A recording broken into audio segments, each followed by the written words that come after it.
Gloire à Dieu, gloire au Seigneur Jésus. Soyez bénis, soyez abondamment bénis. Que la grâce de notre Seigneur Jésus-Christ repose sur vous.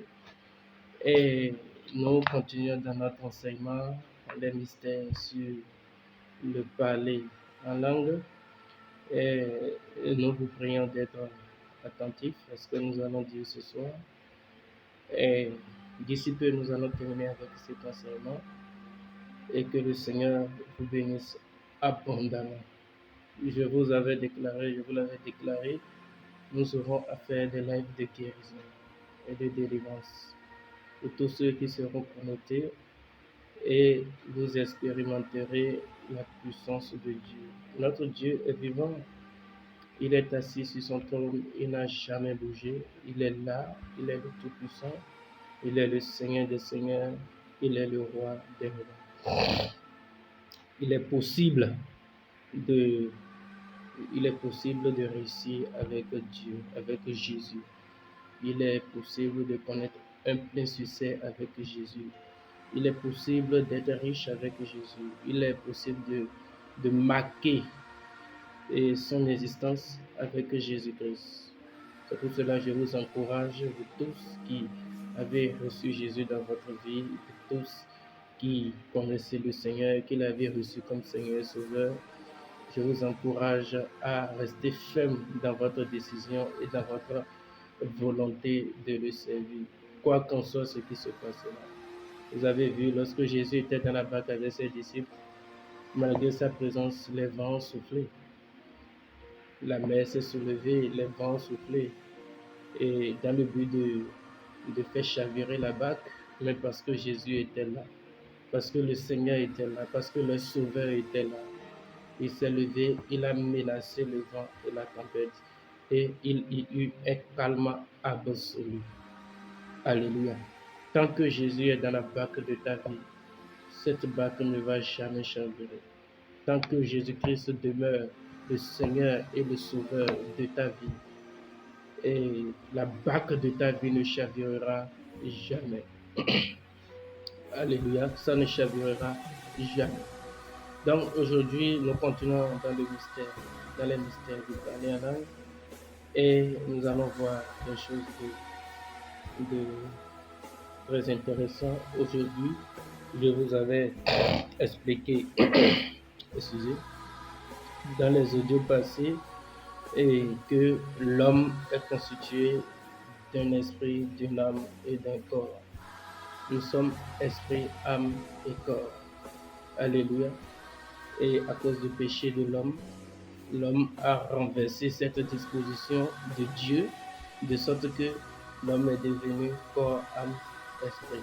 Et les désirs de la chair ont pris de l'ascendance sur les désirs de l'esprit. Alors qu'au départ, ce que Dieu avait fait, ce que Dieu avait créé, c'est que les désirs de l'esprit devaient prendre de l'ascendance sur les désirs de la chair, sur les désirs de l'âme.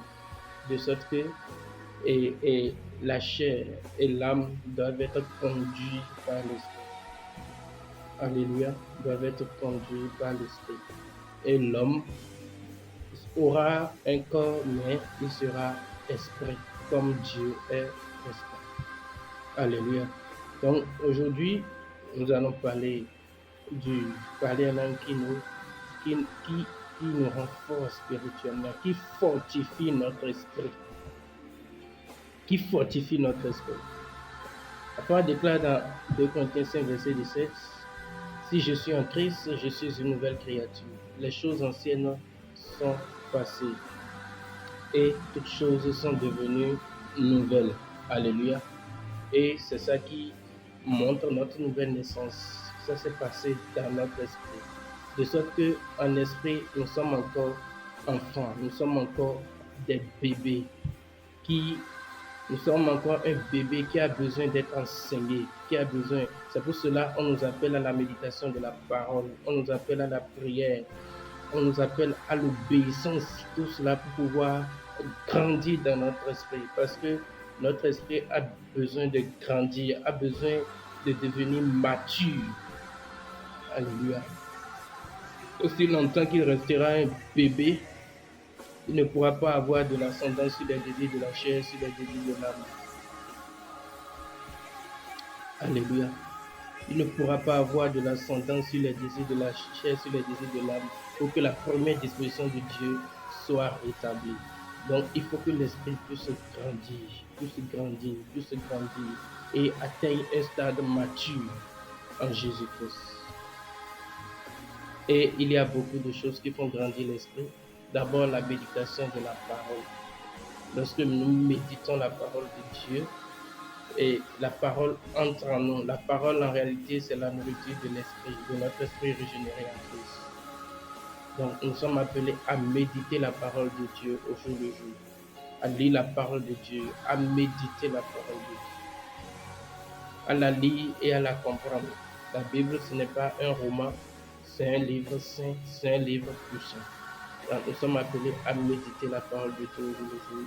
Nous sommes appelés à rester dans la présence de Dieu chaque jour que Dieu fait pour recevoir des choses de lui. Nous sommes appelés à demeurer dans sa présence. Et toutes ces choses, ça fait grandir notre esprit petit à petit, petit à petit. Donc, la connaissance est très capitale pour faire grandir notre esprit.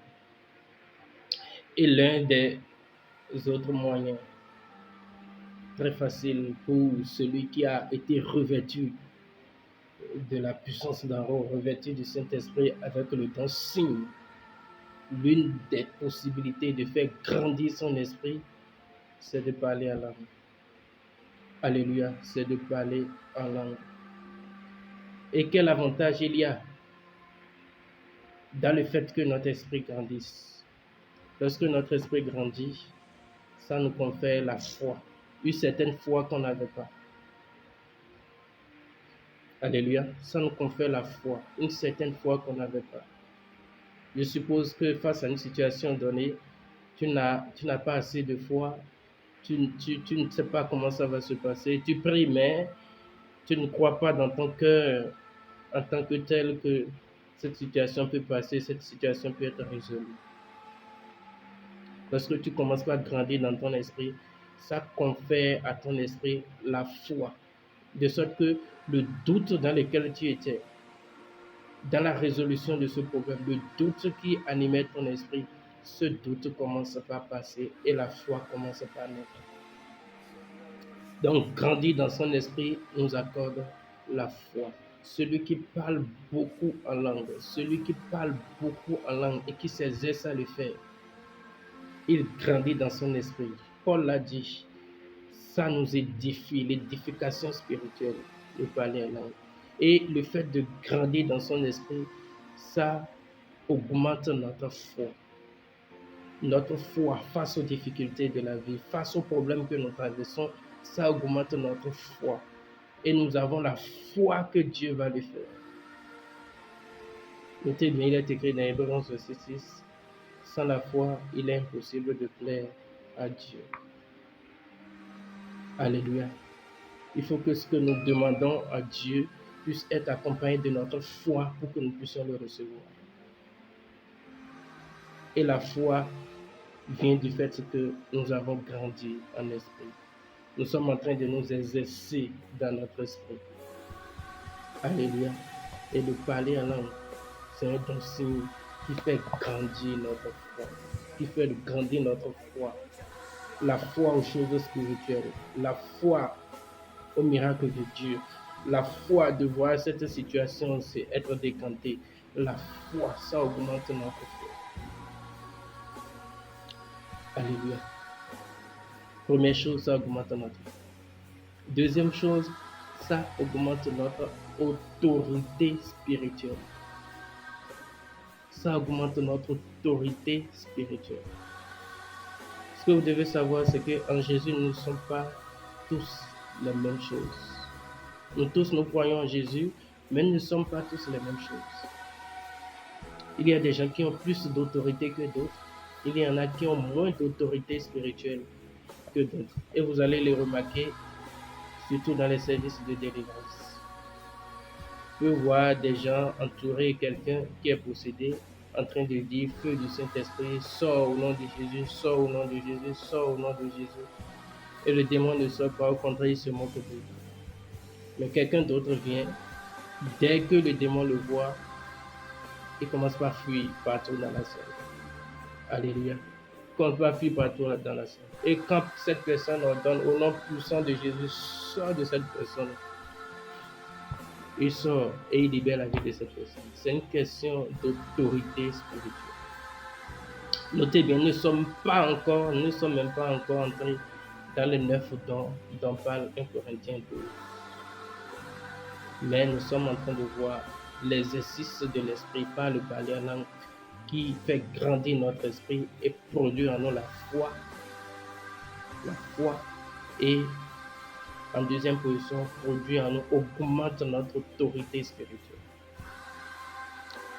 Et pour mieux vous indiquer ce que nous sommes en train de dire, quand vous lisez dans 1 Corinthiens 14, verset 18, Paul dit, je rends grâce à Dieu de ce que je parle en langue plus que vous tous. Alléluia. Je rends grâce à Dieu de ce que je parle en langue plus que vous tous. 1 Corinthiens 14, verset 18. Quand on quitte 1 Corinthiens 14, verset 18, et que nous allons dans Acte 19, il est écrit, Acte 19, verset 15, l'esprit malin leur répondit, je connais Jésus, et je sais qui est Paul, mais vous, qui êtes-vous? Alléluia. Je voudrais que vous puissiez voir de près ces deux versets-là. Acte 19 dit, je connais Jésus, et je sais qui est Paul, mais vous, qui êtes-vous? L'esprit malin pouvait dire simplement, je connais Jésus. Alléluia. Mais pourquoi il a dit, pourquoi il a mis le doigt sur le fait qu'il connaissait aussi Paul? C'est parce que Paul est devenu une autorité spirituelle. Paul est devenu une autorité spirituelle qui agit sous la puissance de Jésus-Christ. Mais Paul est une autorité spirituelle. Le monde spirituel, c'est un monde de rang. Il y a des gens qui sont au premier rang, il y a des gens qui sont au second rang, au troisième rang, au quatrième rang, ainsi de suite. Et le rang représente ton niveau d'autorité. Le rang spirituel que tu occupes représente ton niveau d'autorité dans le règne de l'esprit.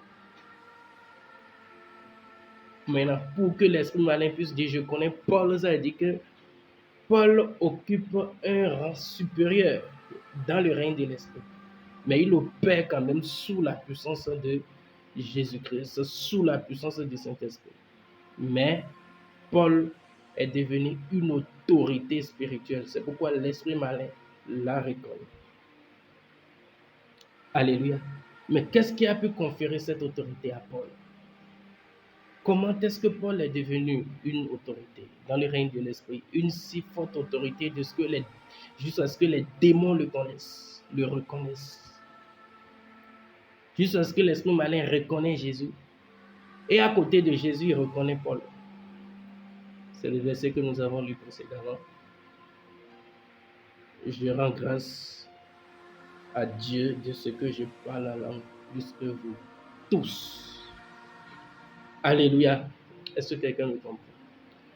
Donc, ce don signe qui est le parler en langue que Dieu vous a donné, il faut les exercer. Il faut les exercer. Il faut les exercer. Il faut les exercer. Ça va vous donner la foi. Vous allez constater que votre foi commence par grandir face aux difficultés de la vie, face aux problèmes de la vie, des problèmes dans lesquels vous traversez, des problèmes qui peuvent vous envoyer directement dans la dépression, des problèmes qui peuvent vous anéantir, qui pouvaient vous anéantir d'un coup. Vous retrouvez dans cette situation-là, mais vous êtes joyeux. Alléluia.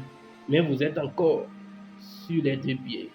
Vous n'êtes pas trop dérangé parce que vous avez foi que le Seigneur Jésus est là et qu'il ne va jamais vous lâcher, il ne va jamais vous abandonner. Vous êtes comme une maison bâtie sur le roc qui est Jésus. Aucun vent ne peut souffler et la faire écrouler. Alléluia. Ça vous donne la foi. Ça renforce votre foi. Et en deuxième position, ça vous confère une autorité spirituelle.